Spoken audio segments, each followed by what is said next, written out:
Hello, നമ്മൾ ഇന്ന് easy ആയിട്ട് കുക്കറിൽ ഒരു ചിക്കൻ ബിരിയാണിയാണ് റെഡിയാക്കി എടുക്കാൻ പോണത്. അപ്പോൾ അതിന് വേണ്ടിയിട്ട് ഞാനിവിടെ ഒരു 8 വലിയ പീസ് ചിക്കനാണ് കേട്ടോ എടുത്തേക്കുന്നത്. 2 ഗ്ലാസ് അരി, അതായത് ഏകദേശം 1/2 കിലോ അരിയുടെയാണ് എടുക്കുന്നത്. അപ്പോൾ ഒരു ചിക്കൻ ആദ്യം ജസ്റ്റ് ഒന്ന് ഫ്രൈ ചെയ്തെടുക്കാൻ വേണ്ടിയിട്ട് ഒരു ടീസ്പൂൺ അളവിൽ ഇഞ്ചി, അതുപോലെ തന്നെ വെളുത്തുള്ളി നന്നായിട്ട് ചതച്ചതും, ഒരു 1/4 ടീസ്പൂൺ അളവിൽ മഞ്ഞൾപ്പൊടി, 1 ടീസ്പൂൺ അളവിൽ മുളക് പൊടി ചേർത്തിട്ടുണ്ട്. പിന്നെ നമ്മൾ ഇതിലേക്ക് ചേർക്കുന്നത് കുറച്ച് ഗരം മസാലയാണ്, ഏകദേശം ഒരു 1/2 ടീസ്പൂൺ അളവിൽ. ഇത്രയും ചേർത്തിട്ട് ഇതിലേക്ക് ആവശ്യമായിട്ടുള്ള ഉപ്പും കൂടി ചേർത്തിട്ട് നന്നായിട്ടൊന്ന് മിക്സ് ചെയ്ത് വയ്ക്കാം. മിക്സ് ചെയ്ത് വെച്ചിട്ട് ഒരുപാട് നേരം വെയിറ്റ് ചെയ്യുമൊന്നും വേണ്ട കേട്ടോ. മിക്സ് ചെയ്ത് നന്നായിട്ട് എല്ലായിടത്തും ഒരുപോലെ പിടിച്ചൊന്നാകുമ്പോഴത്തേക്കും നമുക്ക് ഉടനെ തന്നെ ഇതൊന്ന് ഫ്രൈ ചെയ്തെടുക്കാം. അപ്പോൾ ഇതൊന്ന് ഫ്രൈ ചെയ്തെടുക്കാൻ വേണ്ടിയിട്ട് ഞാനൊരു പാൻ വെച്ചിട്ടുണ്ട്. ഒരുപാട് ഓയിലും ഡീപ്പ് ഫ്രൈ ഒന്നും ചെയ്യേണ്ട, ഒരു ഷാലോ ഫ്രൈ പോലെ ചെയ്താൽ മതി. ഫ്രൈ എന്ന് പറയുമ്പോൾ ഫുള്ളായിട്ട് ഫ്രൈ ചെയ്യുകയും വേണ്ട, ഒരു പാതി വെന്തിട്ട് വരണ ആ ഒരു പരുവത്തിൽ നമുക്കൊന്ന് ഫ്രൈ ചെയ്തെടുത്താൽ മതിയാവും. ഈ ഒരു പരുവമാകുമ്പോൾ 2 സൈഡ് ഇതുപോലെ ഒന്ന് മറിച്ചും തിരിച്ചു വിട്ടിട്ട് ഒരു പാതി ഹാഫ് വേവിലെടുത്താൽ മതി കേട്ടോ. കാരണം നമ്മുടെ ബിരിയാണിയുടെ പീസ് ഒന്നും ഉടഞ്ഞു പോകരുത്. അതിന് വേണ്ടിയിട്ടാണ് ഈ ഒരു രീതിയിൽ ഒന്ന് ചെറുതായിട്ടൊന്ന് പകുതി വേവിലെടുത്തേക്കുന്നത്. പിന്നെ ഞാനിവിടെ കുക്കർ റെഡിയാക്കി വെച്ചിട്ടുണ്ട്. അപ്പോൾ കുക്കറൊക്കെ നന്നായിട്ട് ചൂടായി വന്നപ്പോൾ 2 ടേബിൾ സ്പൂൺ അളവിൽ നെയ്യാണ് ചേർത്തേക്കുന്നത്.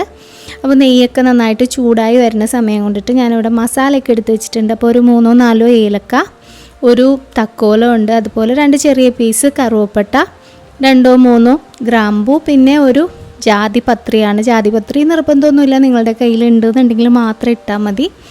ഈ നമ്മളിട്ട മസാലയൊക്കെ ഒന്ന് നന്നായിട്ട് റോസ്റ്റ് ചെയ്ത് വന്നു കഴിഞ്ഞപ്പോൾ ഞാനൊരു 3 മീഡിയം സവാള ഇതുപോലെ ഒന്ന് സ്ലൈസ് ചെയ്ത് വെച്ചിട്ടുണ്ട് കേട്ടോ.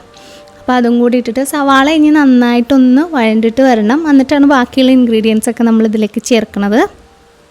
അപ്പോൾ ഇതിലേക്ക് ഞാൻ ചിക്കൻ ഫ്രൈ ചെയ്ത ഓയിലിൽ നിന്ന് ഏകദേശം ഒരു 1.5 ടേബിൾ സ്പൂൺ അളവിൽ ഓയിൽ ഞാൻ ഇതിലേക്ക് ഒന്ന് ചേർത്ത് കൊടുക്കുന്നുണ്ട്, ജസ്റ്റ് ഒരു ഫ്ലേവറിന് വേണ്ടിയിട്ട് മാത്രം. ഇനി നമുക്കിതിലേക്ക് ഒരു 4-5 പച്ചമുളക് നന്നായിട്ട് ചതച്ചത്, പിന്നെ ഒരു 1.5 ടീസ്പൂൺ വീതം ഇഞ്ചിയും അതുപോലെ തന്നെ വെളുത്തുള്ളിയും നന്നായിട്ട് ചേർത്തതും കൂടി ഞാൻ ചേർത്ത് കൊടുത്തിട്ടുണ്ട്. അതിൻ്റെ ആ ഒരു സ്മെല്ലൊക്കെ ഒന്ന് നന്നായിട്ട് മാറിക്കഴിയുമ്പോൾ ഒരു 2 ചെറിയ തക്കാളിയാണ് ചേർത്തേക്കുന്നത്. വലുതാണെന്നുണ്ടെങ്കിൽ 1 മതിയാവും. അപ്പോൾ തക്കാളി നന്നായിട്ട് വെന്തുടയണം. അത് കഴിഞ്ഞിട്ട് വേണം നമുക്കിതിലേക്ക് തൈര് ചേർത്ത് കൊടുക്കാൻ. അധികം പുളിയില്ലാത്ത കട്ട തൈര് 2 ടേബിൾ സ്പൂണാണ് ഞാൻ ചേർത്ത് കൊടുത്തേക്കുന്നത്. അപ്പോൾ തൈരും കൂടി ചേർത്തിട്ട് നന്നായിട്ടൊന്ന് മിക്സ് ചെയ്യാം.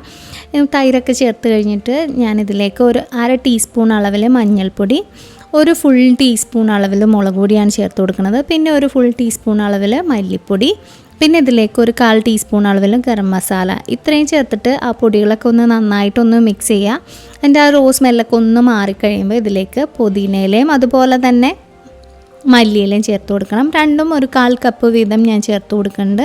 പുതിനയില കുറച്ച് കുറഞ്ഞാലും മല്ലിയില നല്ലോണം ചേർത്ത് കൊടുക്കുക. ഇത്രയും ചേർത്തിട്ട് നന്നായിട്ടൊന്ന് മിക്സ് ചെയ്യുക. അപ്പോൾ പുതിനയിലയുടെ ആ ഒരു മല്ലിയിലയുടെയൊക്കെ നല്ലൊരു സ്മെല്ല് വന്നിട്ടുണ്ടാവും. ഇനി നമ്മൾ ഇതിലേക്ക് നേരത്തെ ഫ്രൈ ചെയ്ത് വെച്ചിട്ടുള്ള ആ ചിക്കനും കൂടെ ചേർത്ത് കൊടുത്തിട്ട് ഒന്ന് ജസ്റ്റ് ഒരു മിക്സ്. പിന്നെ നമ്മൾ ഇതിലേക്ക് ഉപയോഗിക്കുന്നത് അരി ഞാനിവിടെ നേരത്തെ ഒരു 20 മിനിറ്റ് ഒന്ന് കുതിർത്ത് വെച്ചിട്ടുണ്ടായിരുന്നു. അപ്പോൾ ഞാൻ ഇതിലേക്ക് എടുത്തേക്കണത് സാധാരണ നമ്മൾ നെയ്ച്ചോറൊക്കെ ഉണ്ടാക്കുന്ന ചെറിയ അരി കേട്ടോ. ഇവിടെ പിള്ളേർക്കൊക്കെ അതാണ് ഇഷ്ടം. അപ്പോൾ ഞാൻ ഇതാണ് യൂസ് ചെയ്യാറ്.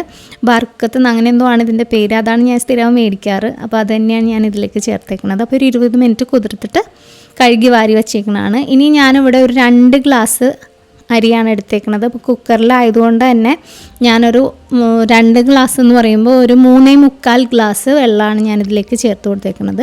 പിന്നെ ഉപ്പ് പോരായ്മ ഉണ്ടെന്നുണ്ടെങ്കിൽ ഈ ഒരു സമയം ഉപ്പും കൂടി ചേർത്ത് കൊടുത്തിട്ട് ചെറുതായിട്ടൊന്ന് മിക്സ് ചെയ്താൽ മതിയാവും. ഇതൊന്ന് വെന്ത് വരുമ്പോൾ നല്ല ക്ലിയർ ആയിട്ട് കിട്ടിക്കോളും. ഇപ്പോൾ ഒന്ന് മിക്സൊക്കെ ചെയ്തിട്ടുണ്ട്. ഇനി നമുക്ക് കുക്കർ ഒന്ന് അടച്ചിട്ട് കറക്റ്റ് ഒരു വിസിൽ, അടി കട്ടിയുള്ള കുക്കറാണെന്നുണ്ടെങ്കിൽ കറക്റ്റ് ഒരു വിസിൽ മതിയാവും. അപ്പോൾ വിസിൽ വന്ന് കഴിയുമ്പോൾ തന്നെ ഗ്യാസ് ഓഫ് ചെയ്തേക്കാം. നല്ല ചൂടായിട്ട് ആ ഒരു ചൂടിൽ തന്നെ ഇരുന്ന് ബാക്കിയുള്ളതൊക്കെ കുക്കായിക്കോളും. ഇപ്പോൾ നമ്മുടെ ബിരിയാണിയൊക്കെ ഇവിടെ അടിപൊളിയായിട്ട് റെഡി ആയിട്ടുണ്ട്. ഇപ്പോൾ മിക്സ് ചെയ്യണേ മുന്നേ ഞാൻ നിങ്ങൾക്കൊരു സ്പൂൺ കാണിച്ചു തന്നതാണ്. കറക്റ്റ് ആ ഒരു കളറിലൊക്കെ കിട്ടിയിട്ടുണ്ട്. ദമ്മൊന്നും ചെയ്യേണ്ട, വളരെ ഈസി ആയിട്ട് തയ്യാറാക്കിയെടുക്കാം. അപ്പോൾ സൺഡേസിലൊക്കെ ഒരു ഈസി ബിരിയാണി അങ്ങനെയാണെന്നുണ്ടെങ്കിൽ ഈ ഒരു റെസിപ്പി വളരെ ഹെൽപ്ഫുള്ളായിരിക്കും. അപ്പോൾ നിങ്ങൾ എന്താണെങ്കിലും ഇതൊന്ന് ട്രൈ ചെയ്ത് നോക്കുക. പിന്നെ നമ്മളിതൊന്ന് ഗാർണിഷ് ചെയ്യാൻ വേണ്ടി കുറച്ച് കാഷ്യൂ നട്ട്സും അതുപോലെ തന്നെ മുന്തിരിയും കുറച്ചൊന്ന് മേലിലിട്ടിട്ടുണ്ട്. അതുപോലെ ഒരു മീഡിയം സവാള ഞാനിതുപോലെ ഒന്ന് ഫ്രൈ ആയിട്ട് അപ്പോൾ ഫ്രൈഡ് ആയിട്ടുള്ള ഓണിയനും അതുപോലെ തന്നെ കുറച്ച് മല്ലിയിലയും കുറച്ച് പുതിനയും കൂടെ ഞാനൊന്ന് മുകളിൽ സ്പ്രെഡ് ചെയ്ത് കൊടുക്കുന്നുണ്ട്. അപ്പോൾ ഈ റെസിപ്പി നിങ്ങൾക്ക് ഇഷ്ടമായിട്ടുണ്ടെങ്കിൽ തീർച്ചയായിട്ടും റെസിപ്പി ഒന്ന് ലൈക്ക് ചെയ്യുക, നിങ്ങളുടെ ഫ്രണ്ട്സിനും ഫാമിലി മെമ്പേഴ്സിനും ഒക്കെ ഒന്ന് ഷെയർ ചെയ്ത് കൊടുക്കുക കേട്ടോ. അപ്പോൾ ആദ്യമായിട്ട് കാണുന്നവരാണെന്നുണ്ടെങ്കിൽ നമ്മളുടെ പേജ് ഒന്ന് ലൈക്ക് ചെയ്തിട്ട് ഫോളോ ചെയ്തേക്കണേ. അപ്പോൾ ഇതുപോലുള്ള മറ്റൊരു വീഡിയോ ആയിട്ട് ഇനിയും കാണുന്നവരെ stay safe, take care, by.